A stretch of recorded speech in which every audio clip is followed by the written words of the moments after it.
I've seen things got worse and not better. What they've done so far hasn't been helping. We hurting right now. What will it take to solve the violence issues that plague our communities?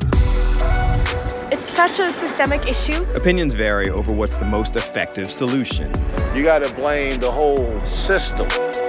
Some believe that the best way to address the open and obvious crimes is a get tough approach.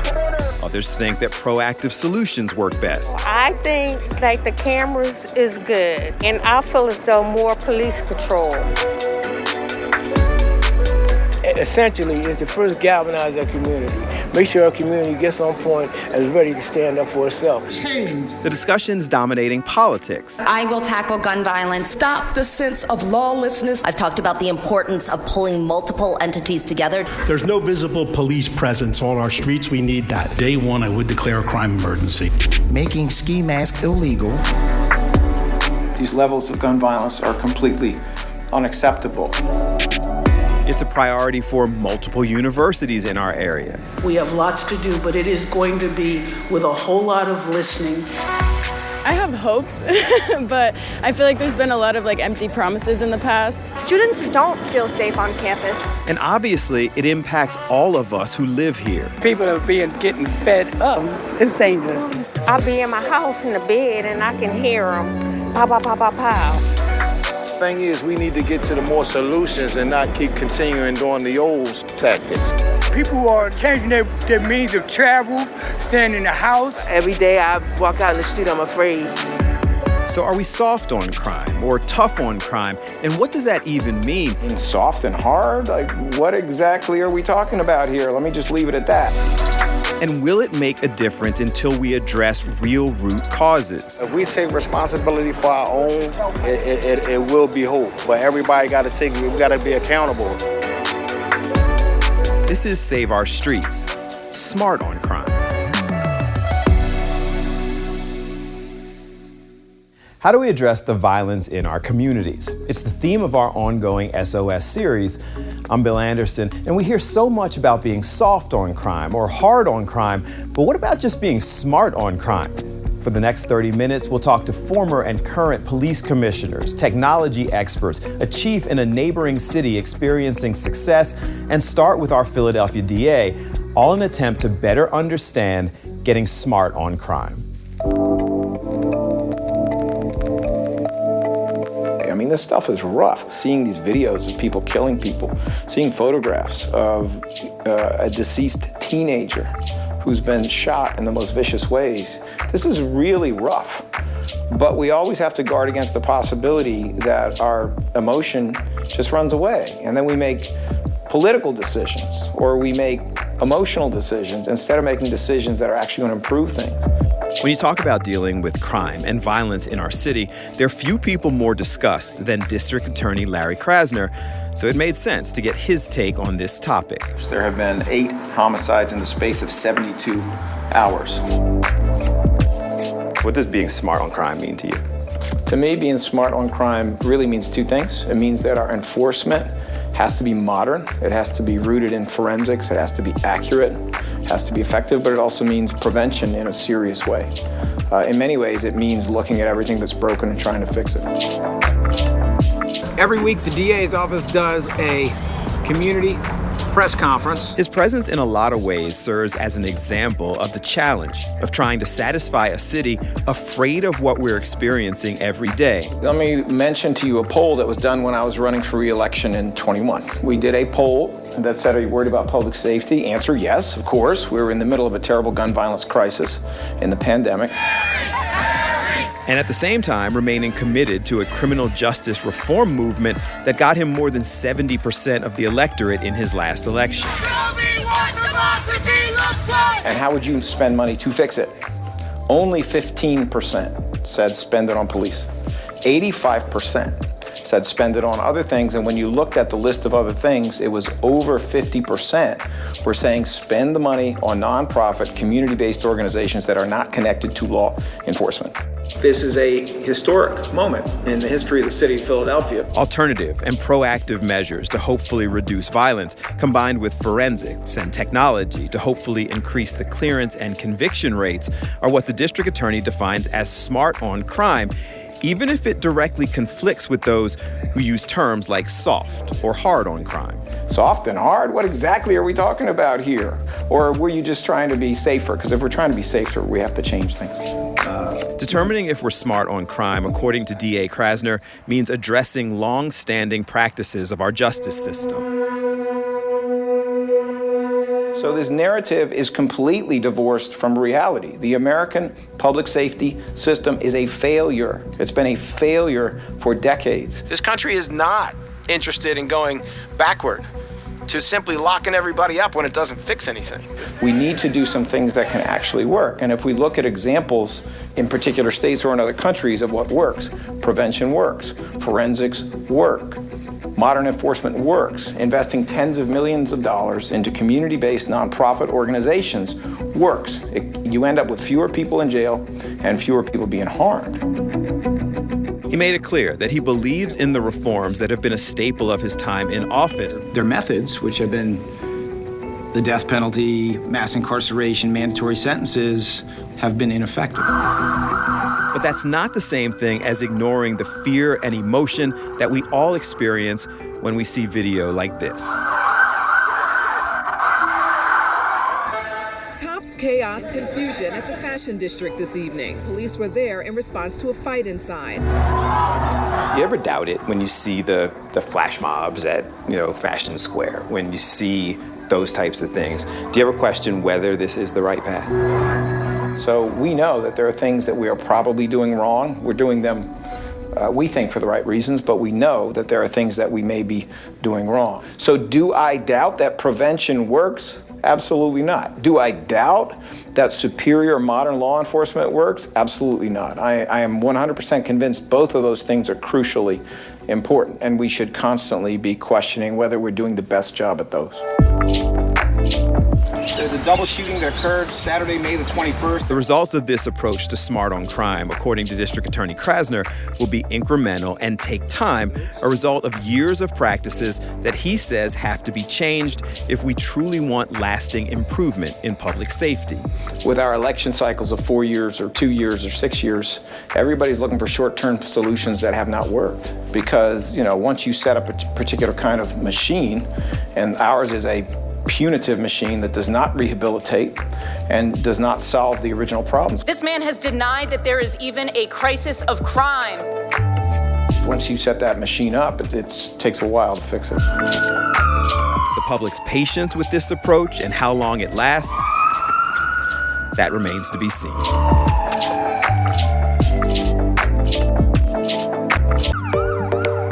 Can't always get those people to come forward, but what technology is out there for us to still get that story in the same way?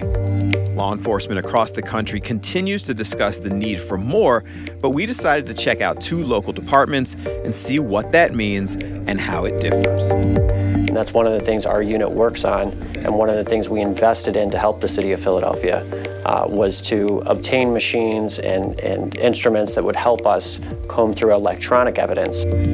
The technology available to the Philadelphia District Attorney's Office is pretty impressive and immediately shows why it's so necessary. We have equipment that can extract cell phone data, that can plot cell phone tower records to place a phone in the area of an incident.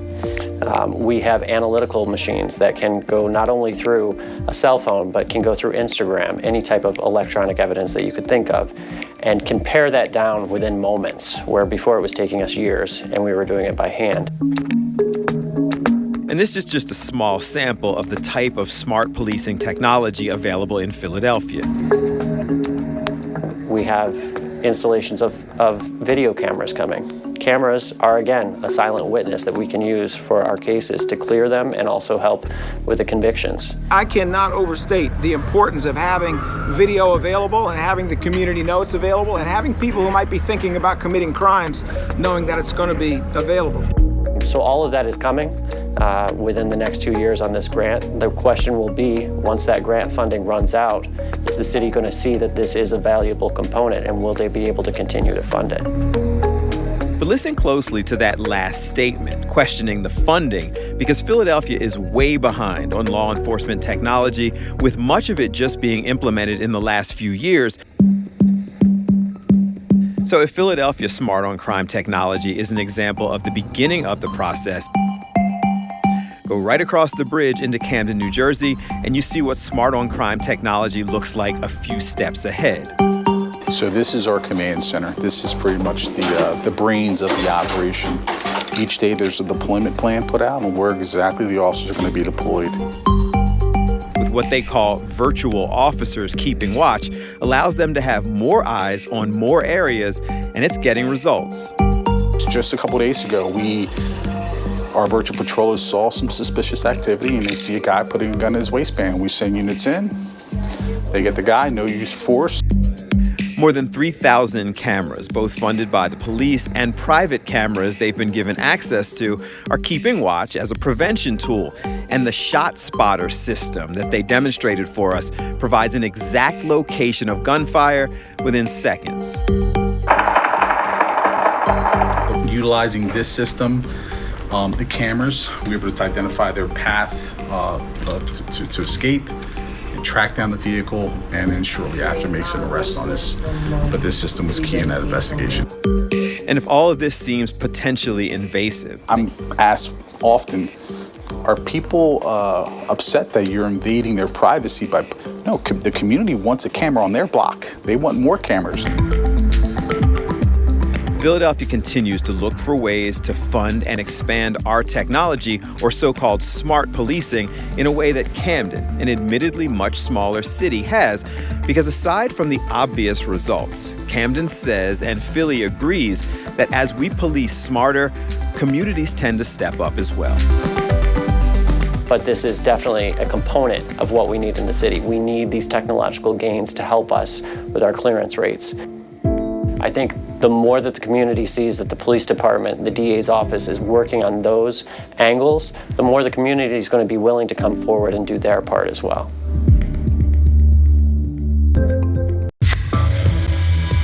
The needs of our communities are vast and diverse, and our solutions need to be vast and diverse. The city of Philadelphia has to step up to the plate. The issues of crime and violence are widely spread throughout our city, and so the solutions and steps to being smart on crime require extensive partnerships. It's everyone working together. Everyone has a role. For months, a team of consultants led by former Philadelphia Police Commissioner Charles Ramsey have been exploring the best ways to keep the Temple University community safe. We have to deal with the underlying conditions that actually create some of the issues and problems that you face here in North Philadelphia that really go beyond Temple. On this day, a team of Temple reps, public safety, and medical experts came together to share their findings in victim services.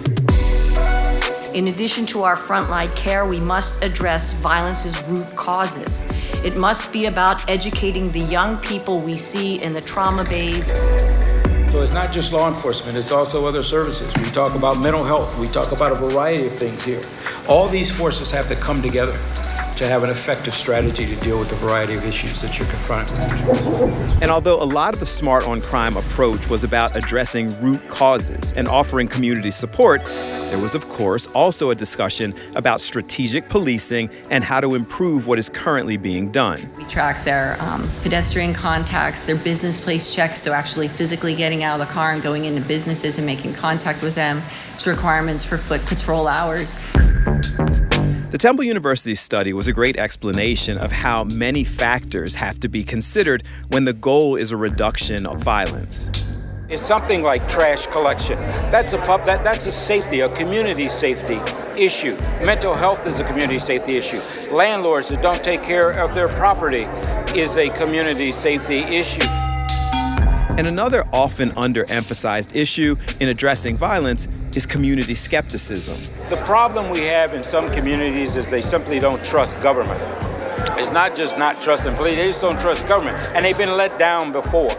So we're going to have to show them that this can work, that we're serious about it. Then you'll start to get the buy-in, and you'll start getting people actually participating.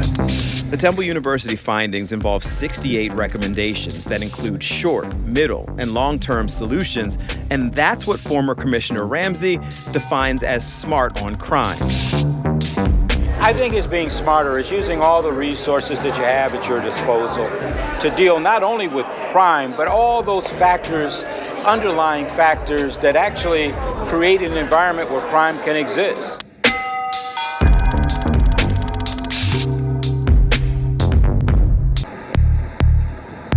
Speaking about being hard on crime, in 2007, I was the Officer of the Year. I like to just put that out there. I was the Officer of the Year because I made several hundred arrests, drug arrests, tons of guns off the street. I grew up in the city. I witnessed all the bad, all the ugly. So I say, you know, I'm gonna become a cop and I'm gonna clean it up by locking up all these people that are on the corners. But it changed nothing. We're still the most dangerous city in the country. There you go. See, you have a dealer, potential dealer here. Camden Police Chief Gabe Rodriguez, we're here to help, in a lot of ways is a living example of the shift in policing that we're seeing in several cities across the country. When we started to convert over to this community policing way of going out there and working with the community, going out and doing barbecues on the hottest block in the city, we're now occupying that space, bringing all the good people out of their homes that are prisoners of their homes and pushing all the negative away. In Philadelphia and other larger cities, there's still a debate over whether this is the best strategy, but in places like Camden, they're convinced. We have a long way to go, but the results of not only the numbers by reducing violent crime in the last 10 years by 50%, reducing homicides by 70%, that's success. We went to Camden because they serve as a case study of so-called smart on crime strategies being implemented in extremely violent and crime-infested areas. The journey from policing that looked like this. Every day I came to work and I knew there was going to be someone shot, multiple people in a shift. And it became the norm and you became numb to that. And it was just part of the day. Not helping that person, that young man that's being forced out on that corner, but by creating more problems so that person for the rest of their lives are going to continue down that path. To a strategy more like this. Your first assignment here is to go out in that neighborhood and knock on every single door. And if they don't answer today, go back tomorrow and go back the next day. Introduce yourself. I'm going to be policing your neighborhood. Anything you need, you let me know. Chief Rodriguez wanted to be clear that being proactive and community-based does not mean looking the other way from crime.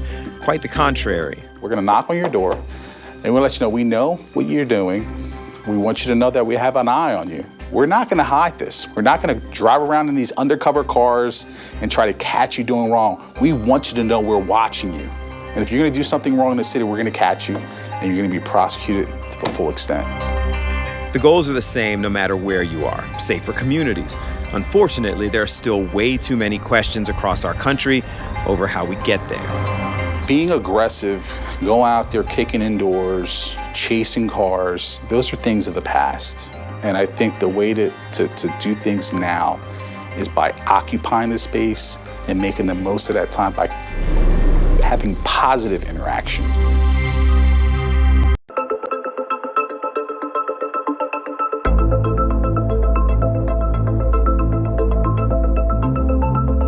Like with all of the SOS specials, the key really is hearing from you, your thoughts, suggestions, and ideas.